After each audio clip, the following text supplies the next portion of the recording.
Good morning. This is KELOLAND on the go with all you need to know news and weather as you start your day.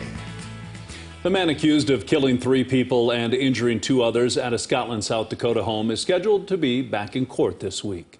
Francis Lang faces a list of charges, including 3 counts of first-degree murder.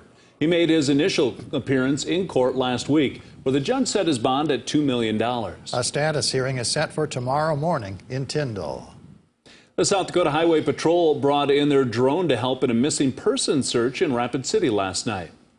Troopers responded to the area of Dinosaur Park to assist Rapid City Police and Pennington County authorities. After a couple hours of searching with drones and a Pennington County search and rescue dog, the 2 people were found safe. This is video from the Highway Patrol's drone showing officers and the search dog performing their search. River otter trapping season returned to South Dakota for the 2nd year this fall. Over the course of 10 days, trappers caught 21 otters. This year, they saw both new and past trappers participating. But we did have a handful of folks that, went back out and, appreciated the opportunity and trapped a second otter for the second year in a row. So we kind of had a mixed amount of new and ones that have turned one in before.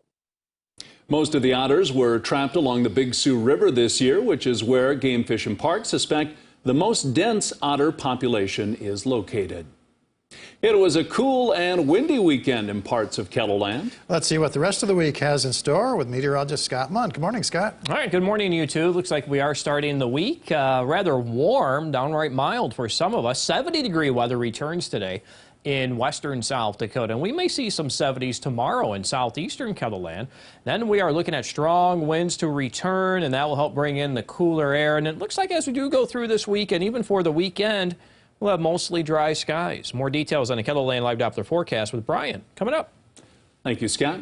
The holidays are getting closer, and that might have you thinking about ways to give back. One way to do that is through the annual Shower Our Guests with Care donation kits benefiting the banquet in Sioux Falls. At Lewis Drug Stores in Sioux Falls, you can find personal care items bagged up in kits. Those kits can be purchased for $9.99 to benefit the banquet. You then drop the bags in bins at the Lewis Drug Stores, and the banquet will distribute the kits to their guests on Christmas Eve. The kits will be available to purchase throughout the holiday season. The banquet also offers meals for free in central Sioux Falls. Ahead of the holidays, Feeding South Dakota is getting ready for one of its big food distributions. On November 20th, people can go to the W.H. Lyon Fairgrounds in Sioux Falls to pick up Thanksgiving meals. Now, due to inflation, the cost of this year's Thanksgiving meal is expected to be much higher for families than previous years. That's one reason the organization is expecting long lines on Saturday. You can find out more about the giveaway under this story right here on KELOLAND.com.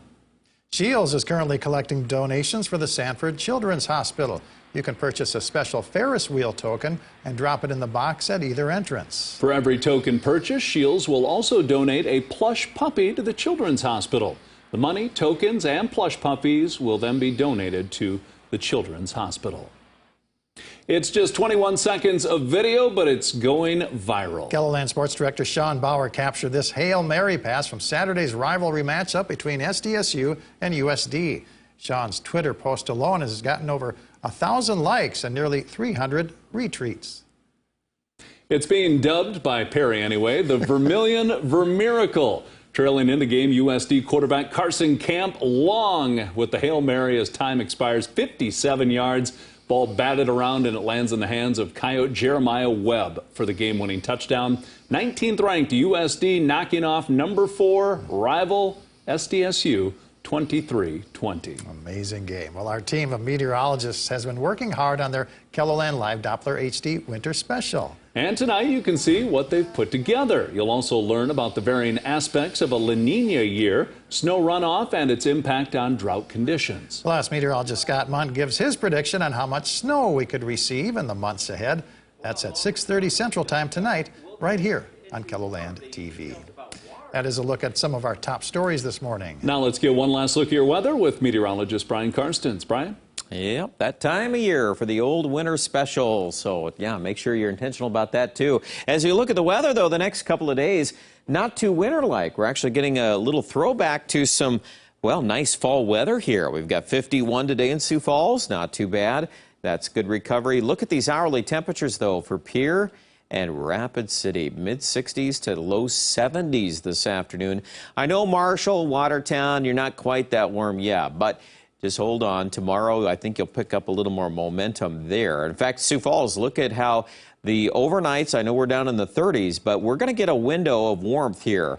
Probably the best estimate on this would be 10, 11 o'clock in the morning through about 2 in the afternoon. There's going to be a nice, very good weather air mass coming in because we'll be right ahead of the front.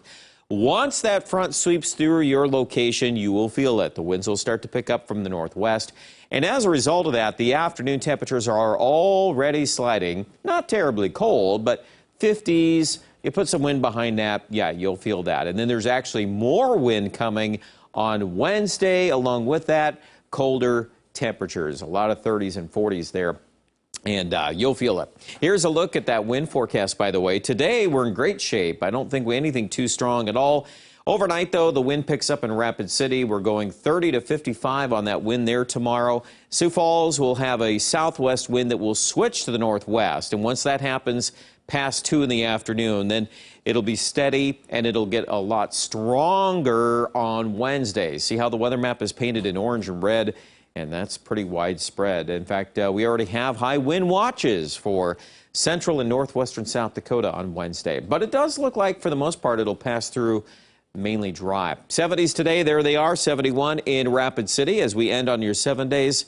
That nice bounce tomorrow, but then a mixed bag of 30s and 40s to finish up the rest of the week. There may be at least a 20% chance of light precipitation on Saturday, but overall the 7-day forecast is really drier, less active on the storm tracks. 30s for highs Wednesday and Thursday in Aberdeen, so we're definitely noting the colder weather there. Here in central South Dakota, 40 on Wednesday, 38 on Thursday. Then we're up to 50 degrees on Friday, and looks like 50s will be fairly common too on Friday in Rapid City. Could see a little bit of snow perhaps on Saturday, but no major storms there. Check out details with our Storm Center update right now at KELOLAND.com and have a great Monday.